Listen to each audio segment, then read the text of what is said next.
Welcome to Surds Level 1, one step in a level-by-level practice course. Pause the video now, try the problems on the screen, and I'll go through them with you shortly. At the end of the video, you can use the end screen to either practice more at this level or move up to the next one, and you can find topic-by-topic playlists on the channel homepage. In problem 1, we're simplifying the square root of 60. To do this, we need to find two numbers that multiply together to make 60, where one of them is a square number. Now, looking at our list of square numbers greater than 1, we can see that 4 is a factor of 60 because 4 times 15 gives us 60, and there aren't any other numbers on that list that can divide exactly into 60.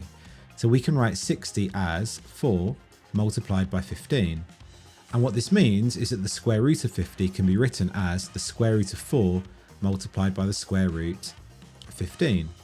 Now 4 is a square number, so we can square root it, and the square root of 4 is 2. So this becomes 2 times the square root of 15. And we can't divide 15 by any numbers on our square number list. So this means that this is simplified, and 2 root 15 is our final answer to problem 1. In problem 2, we're simplifying the square root of 250. So again, we need to find two numbers that multiply to make 250, where one of them is a square number. And if we look at our list of square numbers greater than 1, we can see that 25 divides into 250 exactly 10 times. And there aren't any other numbers on that list that will do this. So we can write 250 as 25 multiplied by 10. And this means that the square root of 250 is the same as the square root of 25 multiplied by the square root of 10. Now 25 is a square number, so we can square root it, and the square root of 25 is 5. Because 5 times 5 gives us 25.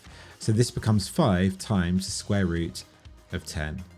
Now 10 can't be divided by any other number on our list of square numbers, so this is simplified, and the answer to problem 2 is 5 root 10. In problem 3, we're simplifying 3 multiplied by the square root of 32. Now, ignoring the 3 for now, we can simplify the square root of 32 by finding two numbers that multiply to make 32, where one of them is a square number.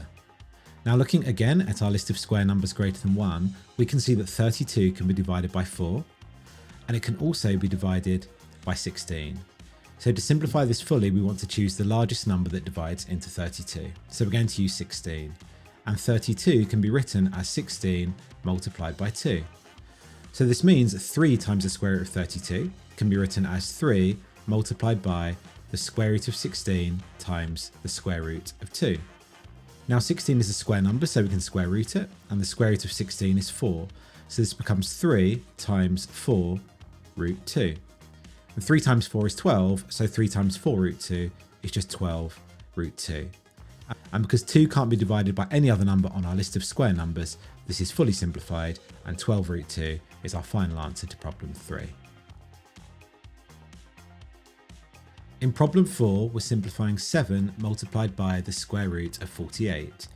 Now, focusing on the square root of 48, we need to find two numbers that multiply to make 48, where one is a square number. So looking again at our list of square numbers greater than 1, we can see that 48 can be divided by 4, and it can also be divided by 16. We want to pick the larger of the two, so we're going to rewrite 48 as 16 multiplied by 3. And so this means that 7 times the square root of 48 can be written as 7 multiplied by the square root of 16 times the square root of 3.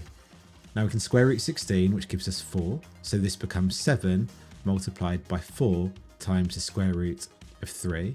And because 7 times 4 is 28, 7 times 4 root 3 is 28 root 3.